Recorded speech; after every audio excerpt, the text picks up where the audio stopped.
Chaque jour, le musulman moyen passe plus de temps à regarder son écran qu'à parler à Allah. Plus de temps à scroller qu'à réciter. Plus de temps à consommer des images qu'à contempler la création. Et ce n'est pas un problème de volonté, c'est un problème de conception. Ton téléphone a été fabriqué scientifiquement, délibérément, millimétriquement pour coloniser ton âme. Et ce que tu vas découvrir aujourd'hui va changer ton regard pour toujours. On t'a dit que c'était une question de discipline, que si tu passes des heures sur TikTok, c'est parce que tu manques de volonté, que si tu n'arrives plus à lire le Coran 5 minutes sans décrocher, c'est ta faute. Mais voici ce que personne ne t'a jamais dit. Les ingénieurs de Silicon Valley, ceux qui ont construit Instagram, YouTube, TikTok, Snapchat, ont littéralement étudié les mécanismes de la dépendance aux jeux pour les reproduire dans leurs applications. Ils ont embauché des neuroscientifiques, des psychologues comportementalistes, des spécialistes de la manipulation cognitive. Tristan Harris, ancien ingénieur de Google, a témoigné devant le Congrès américain que nos téléphones sont conçus comme des machines à slot. Chaque scroll vers le bas reproduit exactement le mécanisme d'un bras de machine à sous. Ce n'est pas une métaphore, c'est le modèle économique. Et pendant ce temps, dans nos mosquées, on continue de dire aux jeunes « fais juste des efforts, sois plus discipliné ». Comme si on disait à quelqu'un pris dans des sables mouvants « marche juste plus vite ». La vérité que les livres scolaires effacent, c'est que cette addiction n'est pas un échec moral. C'est une ingénierie délibérée de l'âme humaine. Pourquoi cette vérité est-elle si peu connue? Qui a intérêt à ce que tu continues de scroller plutôt que de te réveiller? Aujourd'hui, je vais vous montrer exactement comment le téléphone détruit le cœur du musulman et ce que l'islam avait compris bien avant la neuroscience. Parce que comprendre ce mécanisme, c'est la première étape pour récupérer ton âme. Laissez-moi commencer par le fait le plus saisissant, celui qui devrait être enseigné dans chaque école, mais que l'histoire officielle ignore parce qu'il détruit le récit de l'innocence technologique. En 2023, le temps moyen passé sur un écran par un être humain était de 6h37 par jour. 6h37. La prière du Fajr dure 10 minutes. Le wir du matin, 15 minutes. La récitation d'une page de Coran, 5 minutes. Et pourtant, l'écran prend 6h37. Mais ce n'est pas le fait le plus dévastateur. Le fait le plus dévastateur, c'est ceci. Allah dit dans le Coran, Surat al-Qiyamah, verset 2, l'âme qui se reproche elle-même est mentionnée par un serment divin. L'âme, la nafs, est définie dans l'islam comme le lieu de la bataille intérieure. L'endroit où se joue ta relation avec Allah. L'endroit où la foi grandit ou se décompose. Et les neuroscientifiques ont maintenant un nom pour ce que le téléphone fait à cet endroit précis.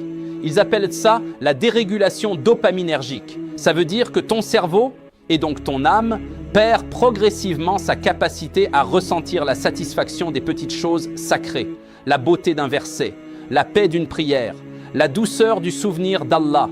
Ça veut dire que des millions de musulmans ne peuvent plus ressentir la khushu, la présence du cœur dans la prière, non pas parce qu'ils ne croient pas, mais parce que leur circuit de récompense a été fracturé par le scroll infini. Écoute maintenant, le prophète a dit, rapporté dans Sahih Muslim, Kitab al-Zuhd, le monde est une prison pour le croyant et un paradis pour le mécréant. Le monde, la dunya, a toujours été identifié comme le piège. Mais jamais dans l'histoire de l'humanité, le piège n'avait été aussi petit, aussi portable, aussi lumineux, aussi disponible 24h/24. Allah dit dans le Coran, Surat al-Munafiqun, verset 9, que ni vos biens, ni vos enfants ne vous distraient du souvenir d'Allah. Les mufassirun, les exégètes, ont toujours commenté ce verset sur les richesses et la famille. Jamais ils n'auraient imaginé qu'un jour, la distraction tiendrait dans la paume d'une main.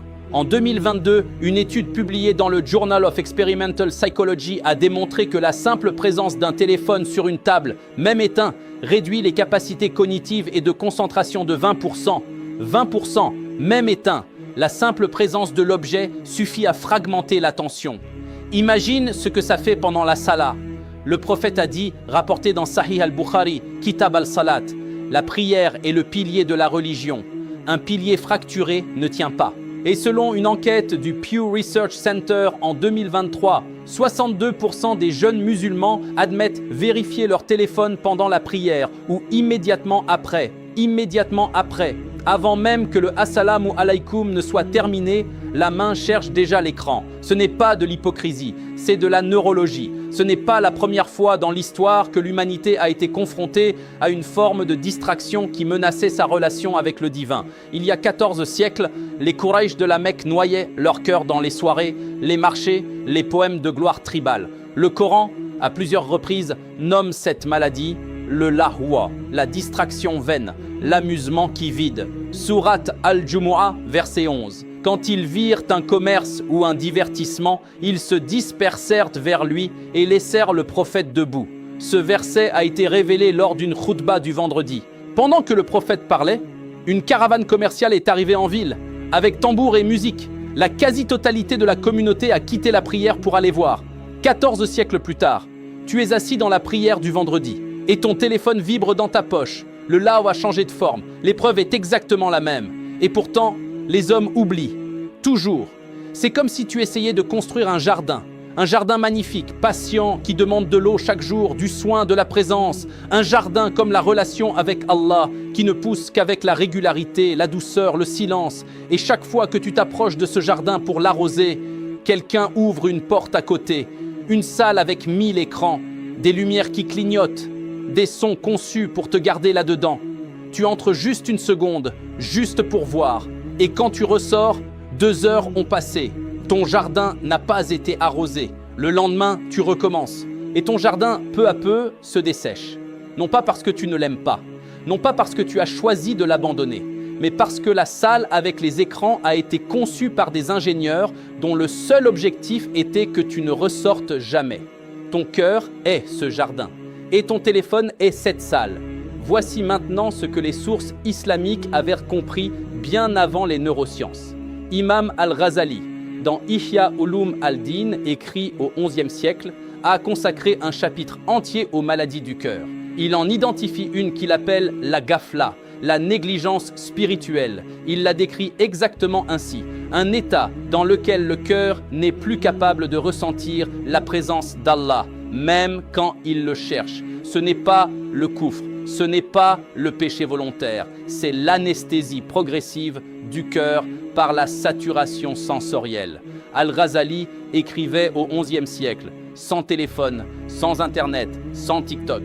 Et pourtant, il avait tout compris. Tout.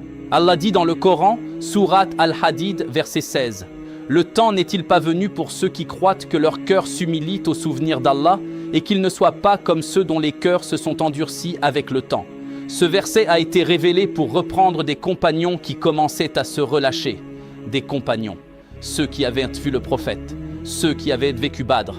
Si eux pouvaient avoir le cœur qui se durcit, qu'en est-il de nous, submergés sous des téraoctets de contenu vide chaque jour?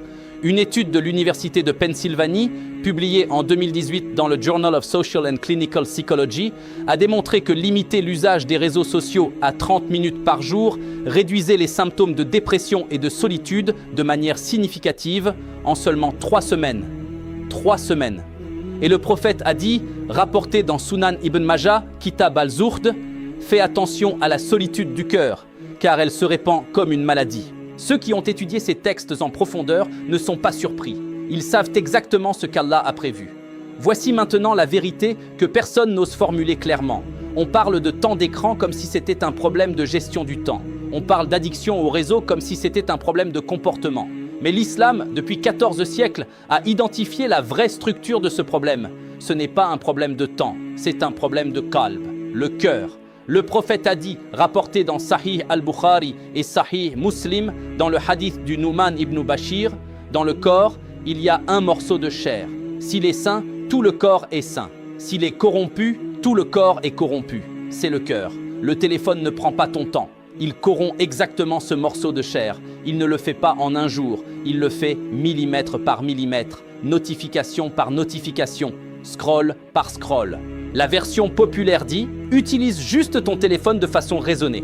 La vérité dit « Un outil conçu pour créer la dépendance ne peut pas être utilisé raisonnablement sans un cadre spirituel puissant. » Et ce cadre, l'islam l'a exactement. Mais ce n'est pas encore le plus profond. Il y a une couche en dessous, une vérité plus troublante encore. Le téléphone ne te vole pas seulement ta concentration. Il te vole ton identité. Voici ce que les psychologues appellent la dissonance identitaire numérique. Chaque like, chaque vue, chaque commentaire. Ton cerveau construit progressivement une image de toi-même basée non plus sur ce que tu es devant Allah, mais sur ce que les gens pensent de toi en ligne. L'islam a un nom pour ça aussi, le riya, l'ostentation, le fait d'agir pour être vu par les créatures plutôt que par le Créateur. Allah dit dans le Coran, Sourate Al-Kahf, verset 110, que celui qui espère la rencontre avec son Seigneur accomplisse de bonnes œuvres et n'associe personne à l'adoration de son Seigneur. Les exégètes ont toujours commenté ce verset sur les grandes formes de shirk visibles. Mais il y a un shirk subtil, le shirk du regard humain. Vivre pour les yeux des autres, façonner ta personnalité pour les algorithmes, perdre ton soi authentique, ton fitra, dans la performance permanente. Ce n'est pas une exagération. Des milliers de jeunes musulmans savent réciter des sourates, mais ne savent plus ce qu'ils ressentent vraiment quand ils sont seuls, sans écran, sans audience. Le téléphone n'a pas juste tué leur concentration, il a remplacé leur identité. Voici comment cette vérité se manifeste concrètement. Un jeune frère se réveille pour Fajr. Avant même de dire Bismillah, il déverrouille son téléphone.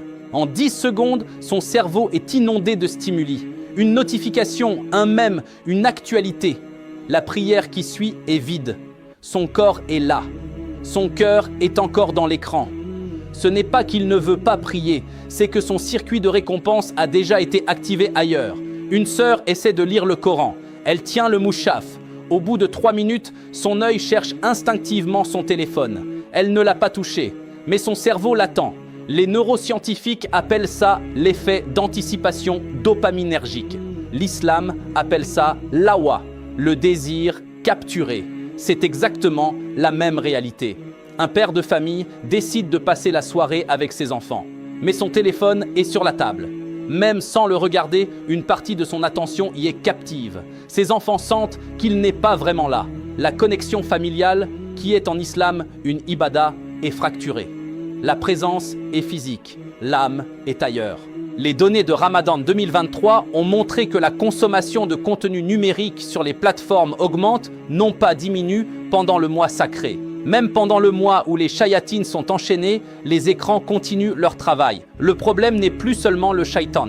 L'ingénierie humaine a créé une addiction qui fonctionne même sans lui. Des études menées en Turquie, en Malaisie et en Égypte, 3 des pays les plus pratiquants au monde, montrent les mêmes résultats. La pratique religieuse déclarée reste haute. La profondeur spirituelle ressentie, la connexion au cœur, est en chute libre chez les 15-35 ans. Ce n'est pas une crise de foi, c'est une crise de présence. Médine, en 5 de l'Hégire, avant le Fajr, la mosquée du prophète. Le prophète est en itikaf. Il est assis, immobile, dans l'obscurité douce de la nuit finissante. Un compagnon, Abdullah ibn Mas'ud, s'approche doucement et s'assoit à distance respectueuse. Ibn Mas'ud: Ya Rasulallah, je t'observe certaines nuits. Tu restes des heures dans ce silence. Que fais-tu? Le prophète: Je suis avec Allah, c'est dans le silence que le cœur l'entend. Ibn Mas'ud: Et si quelqu'un est incapable de trouver ce silence, si ses pensées ne s'arrêtent pas? Le prophète: Alors cherche d'abord à vider. Ce qu'on remplit de vide n'a plus de place pour le divin. Le cœur est comme une coupe, elle ne peut contenir 2 choses à la fois. Ibn Mas'ud: Et si quelqu'un a trop rempli sa coupe de dunya? Le prophète: Alors qu'il commence par le silence. Juste quelques minutes, chaque jour. Allah ne demande pas la perfection immédiate, il demande la direction. Ibn Mas'ud: Pour nous seulement, ou pour ceux qui viendront après? Le prophète, les yeux au loin: Ce message n'est pas pour nous seuls. Il y aura des générations qui auront tout, la nourriture, la sécurité, la richesse, et qui mourront de faim intérieure. Pour eux aussi, ce silence est une miséricorde. L'adhan s'élève. Le prophète ferme les yeux un instant, puis se lève, serein. Un appartement contemporain. Il est 23 heures. Un jeune homme, Karim, 24 ans, est assis devant son téléphone. Son ami Youssef est venu lui rendre visite. Youssef: Karim, tu m'as dit que tu voulais reprendre la prière. C'était il y a 3 mois. Karim: Ouais, j'y pense encore, mais j'ai du mal à me lever le matin. Youssef: Tu te lèves à 7 heures pour le boulot. Fajr est à 5h30 en ce moment. Karim: C'est pas pareil, au boulot j'y suis obligé.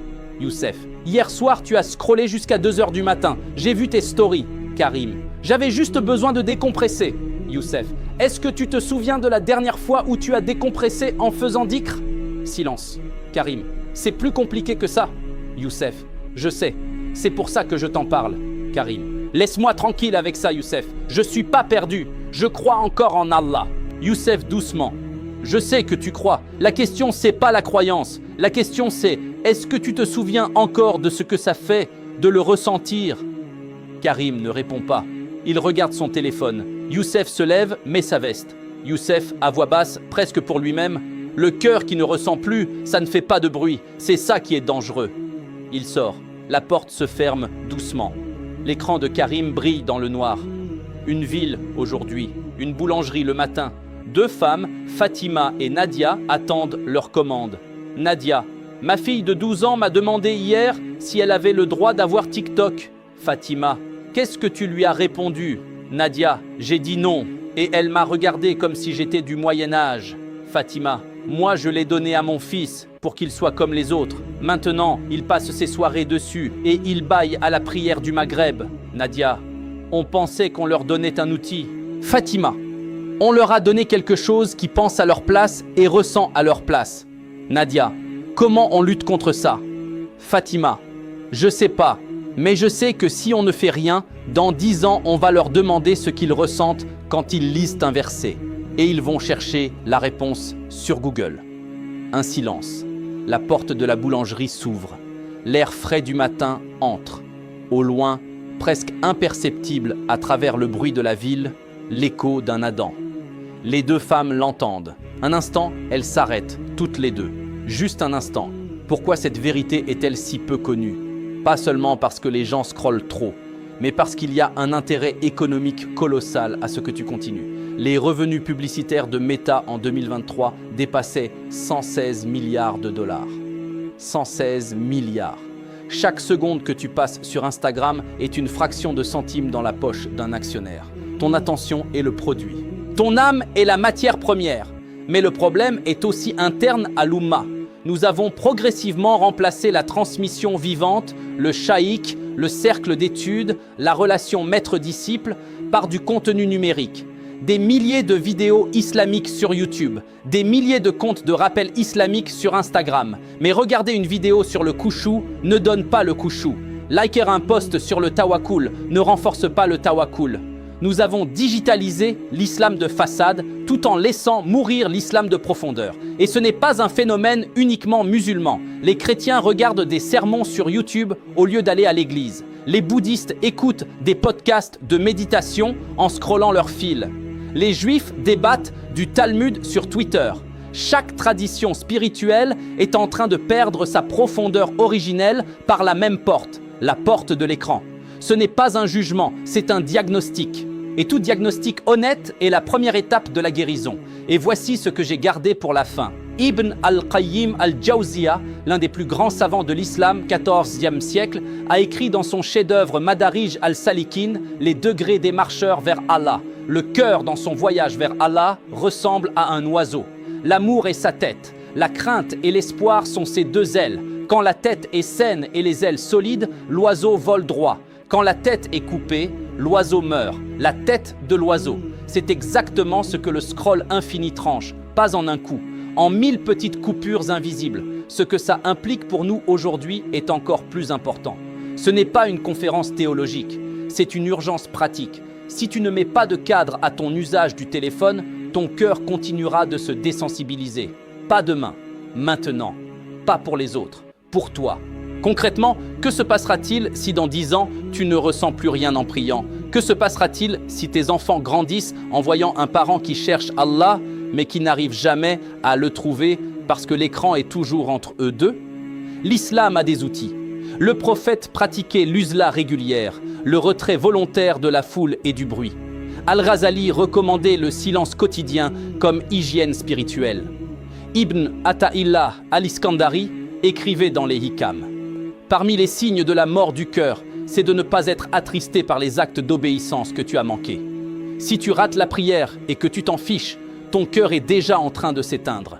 Mais il y a une bonne nouvelle. Le cœur, selon la sunna, peut toujours être ravivé, avec la repentance, avec le dhikr, avec le silence volontaire, avec la limitation consciente de ce qui le noie. Et toi, maintenant que tu sais, qu'est-ce que tu vas faire de cette connaissance? L'islam ne se comprend pas avec les yeux rivés sur un écran. Il se comprend avec un cœur présent, silencieux, disponible. La bataille de notre époque n'est pas une bataille de politique ou de frontières. C'est une bataille pour l'attention et donc pour l'âme. Et Allah a exactement prévu cette bataille. Il a envoyé un message il y a 14 siècles qui nous tend la main encore aujourd'hui. Sourate Ar-Ra'd, verset 28. En vérité, c'est dans le souvenir d'Allah que les cœurs trouvent leur quiétude. Pas dans le scroll, pas dans les notifications, dans le souvenir. Il est encore temps de choisir où ton cœur va vivre. Ne ferme pas cette vidéo sans agir. Si ce contenu t'a touché, partage-le. C'est une sadaqa jariya pour toi. Abonne-toi pour ne rater aucune vérité comme celle-là. Et si tu veux aller encore plus loin, rejoins la communauté des frères et sœurs qui cherchent à comprendre l'islam dans sa profondeur réelle. Le lien est en bas. Qu'Allah vous guide tous.